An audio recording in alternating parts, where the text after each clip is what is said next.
நான் அருண்குமார், தலைமை ஒருங்கிணைப்பாளர், தமிழ்நாடு வியாபாரிகள் சங்க பேரவை. நண்பர்கள் எல்லாருக்குமே தெரிஞ்சிருக்கும், கடை வாடகை கூட 18% ஜிஎஸ்டி அமலா இருக்கு.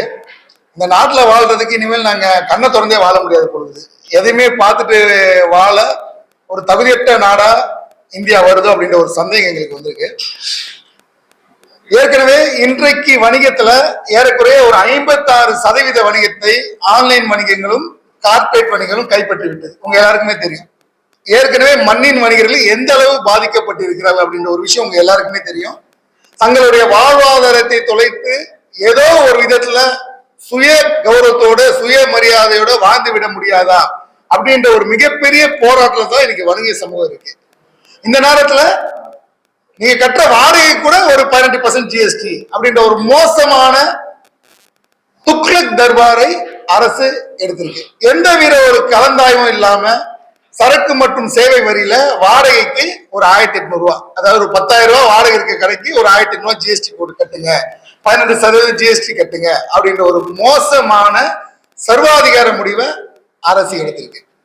இன்னைக்கு உங்க எல்லாருக்குமே தெரியும், இன்னைக்கு எந்த பகுதியில போனாலும் 10,000 ரூபாய்க்கு குறைந்த வாடகை கிடையாது. நான் சொல்றது கிராமப்புறத்துல.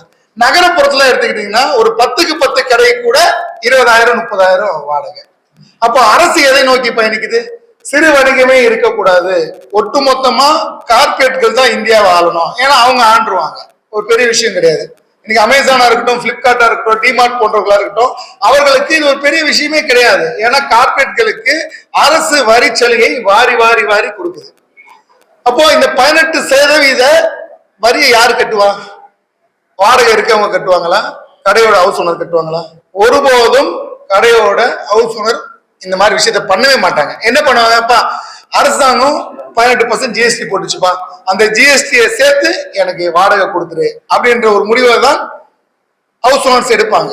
ஏறக்குறைய 95% வாடகையில தான் கடை நடத்துறாங்க. அந்த சொந்த கடையில தொழில் செய்யறவர்கள் ரொம்ப ரொம்ப குறைவு.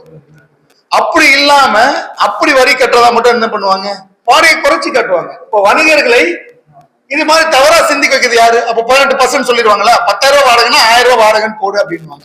அப்போ இந்த ஒரு முறையற்ற வணிகத்தன்மையை கொண்டு வர்றதுக்கு அரசியல் துடிக்குது. 18% வாடகைக்கு ஜிஎஸ்டி போடணும்னு சொல்ற இந்த விஷயத்தை கொண்டு வந்தது யாரு? அப்ப இதுக்கு எதிராக பேச வேண்டிய மாநில அரசியா இதுவரையும் பேசாம இருக்கிறாங்க. நீட்டுக்கு தொடர்ந்து எதிர்க்கணும்ன்றாங்க, ஹிந்தி திணிப்புக்கு தொடர்ந்து எதிர்க்கிறோம்ன்றாங்க, என்னைக்குமே ஒரு மாநில சுயாட்சி வேணும்னு சொல்றாங்க. அப்போ ஜிஎஸ்டி கவுன்சில்ல இது போன்ற ஒரு மோசமான விஷயத்தை மத்திய அரசு திணிக்கும் போது ஒரு எதிர்ப்பு குரல் கூட யார் எதிர்ப்புல? கொஞ்சம் சாதாரண யோசிச்சு பாருங்க, ஊடகம் யோசிச்சு பாருங்க. 18% ஜிஎஸ்டி கடைக்கு வாடகை என்பது கேட்கும் போதே நமக்கே ஒரு நகைச்சுவை இருக்கு.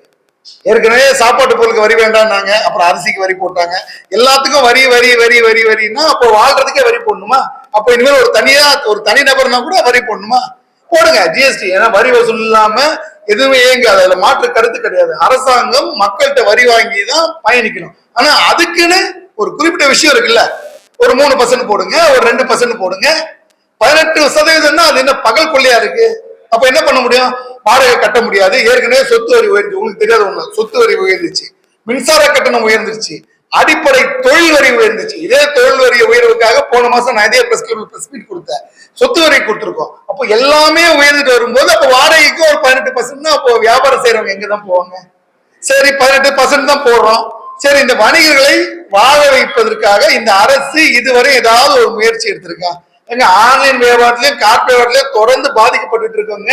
அந்த ஆன்லைன் கார்பரேட்டுக்கு அதிகமா வரி போடுங்க, நாங்க 10 ரூபாய் விற்கிற பொருளை அவங்க 5 ரூபாய் விற்கிறாங்க, பொதுமக்கள்லாம் அதனால ஆன்லைன் கார்பரேட் வணிகத்துக்கு மாறுறாங்கன்னு தொடர்ந்து கூக்குரல் இட்டுனாலும் என்னைக்காவது அரசு அதை பற்றி ஒருபோதாவது சிந்தித்து இருக்கிறதா? என்னைக்குமே சிந்திச்சது கிடையாது. வரிய கொடு வரிய கொடு வரிய கொடு.